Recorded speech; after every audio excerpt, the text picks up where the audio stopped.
Bismillahirrahmanirrahim. Assalamualaikum warahmatullahi wabarakatuh. Puji dan syukur kehadirat Allah Subhanahu wa Ta'ala yang telah memberikan nikmat dan karunia-Nya. Tak lupa salawat serta salam semoga tetap tercurah limpahkan kepada junjungan kita Nabi besar Nabi Muhammad SAW, kepada keluarganya, sahabatnya, sampai kepada kita selaku umatnya sampai akhir zaman. Amin ya Allah ya Rabbal Alamin. Yang terhormat Ibu Dr. Cucun Sunaingsi SPD MPD selaku dosen pengampu mata kuliah pengelolaan pendidikan serta kepada teman-teman yang kami banggakan.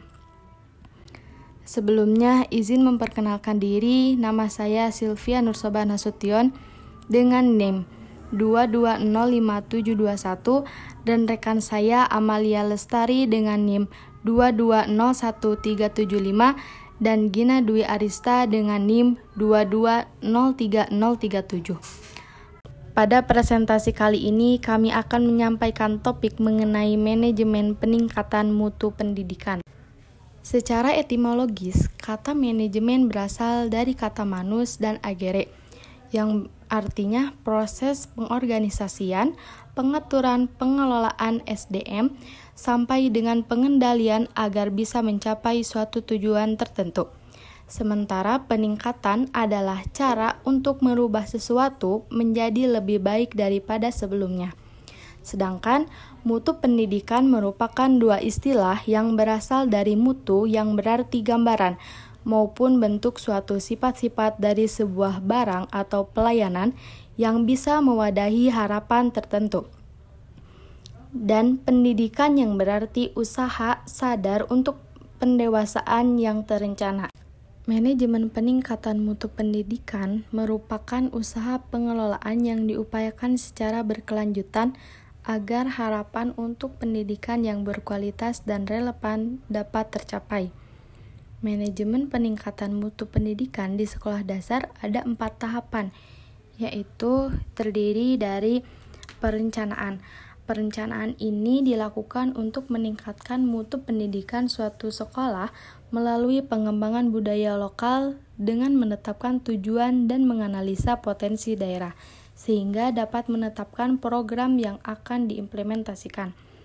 Tahap yang kedua yaitu pengorganisasian, meliputi pemilihan SDM dan sarana prasarana yang dibutuhkan untuk membantu program yang ditelaah ditetapkan berjalan sesuai dengan tujuan.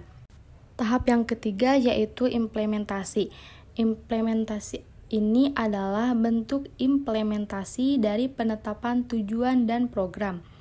Yang terakhir yaitu tahap evaluasi, di mana melakukan penilaian yang kemudian menentukan tindakan dalam penyempurnaan program guna meningkatkan mutu pendidikan suatu sekolah. Baik, materi selanjutnya akan disampaikan oleh rekan saya. Baik, terima kasih. Di sini saya akan melanjutkan materi. Upaya peningkatan mutu pendidikan di Indonesia dilihat dari indikator-indikatornya. Yang pertama, dilihat dari profesionalitas guru. Seorang guru harus menguasai materi, pelajaran, dan iptek. Sosok guru juga harus mempunyai sikap dan perilaku yang dapat diteladani. Guru memiliki kecintaan dan berkomitmen terhadap profesi. Guru menjadi motivator agar peserta didik aktif belajar. Yang kedua yaitu kurikulum. Program pembelajaran disusun secara sistematis dan komprehensif. Program pembelajaran mendukung aspek spiritual, intelektual, sosial, emosional, dan kinestetik. KBM dilakukan untuk mengembangkan potensi peserta didik. Selanjutnya, manajemen peningkatan mutu pendidikan dapat ditingkatkan apabila sekolah memiliki hal sebagai berikut. Yang pertama, ada dukungan dari pemerintah. Salah satu amanat dari pembukaan Undang-Undang Dasar Negara Republik Indonesia tahun 1945 mengamanatkan bahwa pemerintah negara Indonesia harus dapat mencerdaskan kehidupan bangsa. Yang kedua, kepemimpinan kepala sekolah yang efektif. Sebagai pemimpin di dalam sekolah, maka kepala sekolah dituntut agar dapat menciptakan sekolah yang bermutu. Yang ketiga, kinerja guru yang baik. Dalam proses pendidikan, guru memiliki peranan yang sangat penting dan strategis dalam membimbing peserta didik ke arah kedewasaan, kematangan, dan kemandirian, sehingga guru sering dikatakan ujung tombak pendidikan. Yang keempat, ada kurikulum yang relevan. Pentingnya kurikulum yang baik dan relevan sebagai salah satu upaya dalam peningkatan mutu pendidikan. Yang kelima, lulusan yang berkualitas.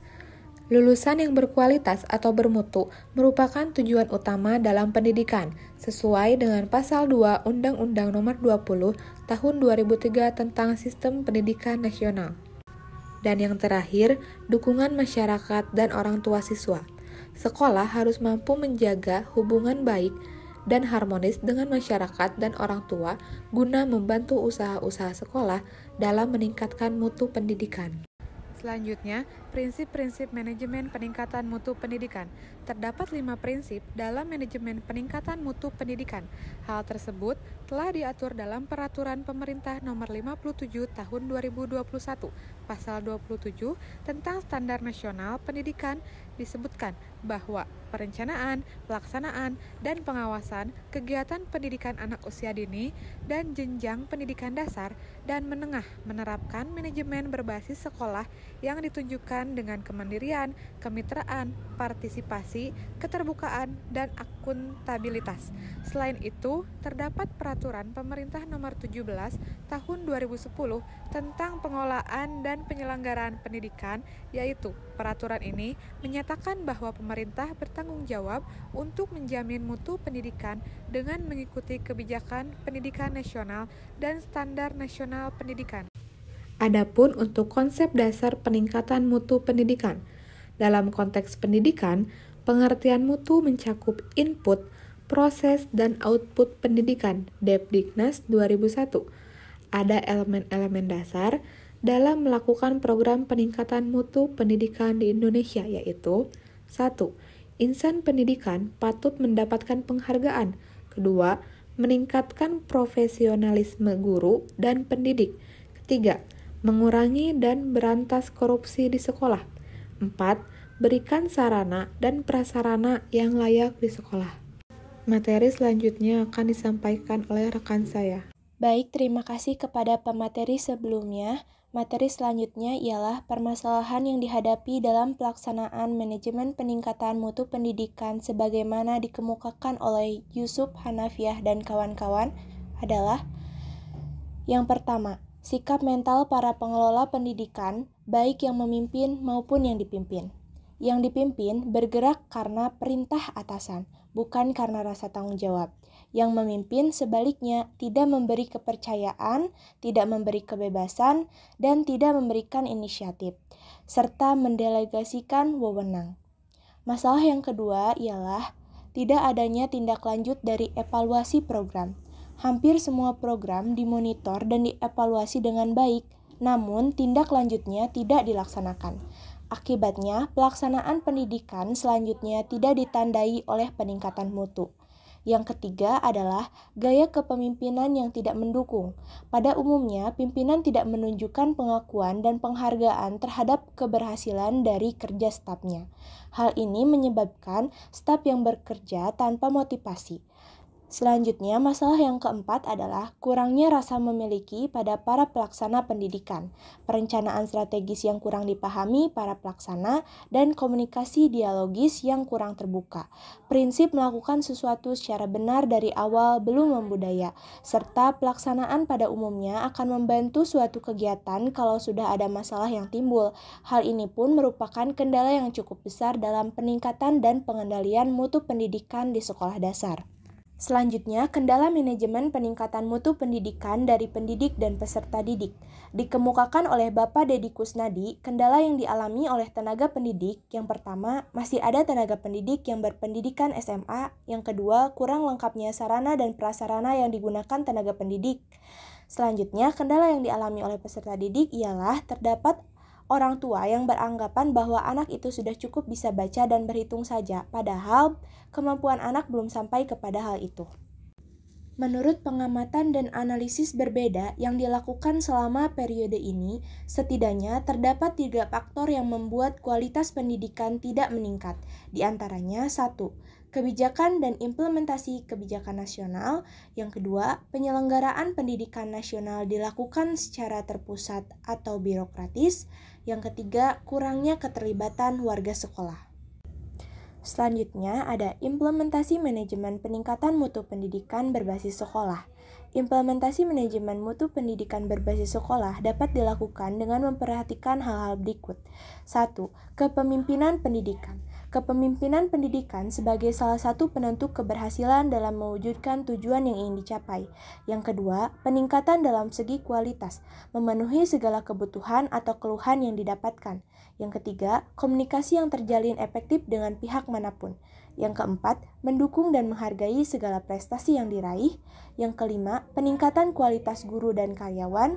Yang keenam, profesionalisme diantaranya dengan memberikan tanggapan akan kekhawatiran dan aspirasi yang didapatkan dari tenaga pendidik lainnya. Yang ketujuh, pengelolaan kurikulum sebagai komponen penting dalam menentukan arah atau tujuan peserta didik dalam proses pelaksanaan pembelajaran. Yang selanjutnya terdapat hasil studi lapangan mengenai manajemen peningkatan mutu pendidikan di SDN Lembang Sari. Tindakan yang biasa dilakukan untuk meningkatkan kapasitas tenaga pendidik di SDN Lembang Sari yaitu mengikuti kegiatan KKG, seminar atau webinar pendidikan, mengikuti lomba guru teladan, olimpiade guru, PPG, guru penggerak, serta aktif pada PMM, Platform Merdeka Mengajar. Untuk sarana dan prasarana sendiri yang memfasilitasi di SDN Lembang Sari yaitu terdapat perpustakaan yang dilengkapi oleh buku fiksi dan non-fiksi, teknologi informasi seperti laptop, lingkungan sekolah yang bersih, ramah, dan dipenuhi oleh tanaman, serta fasilitas toilet yang bersih dan cukup berbanding dengan jumlah siswa yang ada. Di SDN Lembang Sari juga terdapat tata tertib yang wajib dilaksanakan di sekolah dengan menitikberatkan kepada kedisiplinan warga sekolah, baik peserta didik maupun tenaga pendidik. Lalu, untuk penyusunan rencana anggaran kerja sekolah di SDN Lembang Sari, yaitu dilakukan secara bersama-sama dengan rundingan kepala sekolah, guru, dan perwakilan orang tua atau komite, serta dilakukan secara transparan dalam pengelolaan dana yang diberikan oleh pemerintah. Sedangkan untuk pengelolaan manajemen di sekolah, ini sudah ada topoksinya masing-masing, sesuai dengan standar yang diterapkan oleh pemerintah. Standar isi, standar proses, standar penilaian, standar kelulusan, standar tenaga pendidik, dan tenaga kependidikan, standar sarana prasarana, serta standar pembiayaan. Untuk evaluasi sendiri yang digunakan di SDN Lembang Sari diantaranya evaluasi diagnostik, evaluasi selektif, evaluasi penempatan, evaluasi formatif, dan evaluasi sumatif. Sekian pemaparan materi dari kelompok kami. Terima kasih. Wassalamualaikum warahmatullahi wabarakatuh.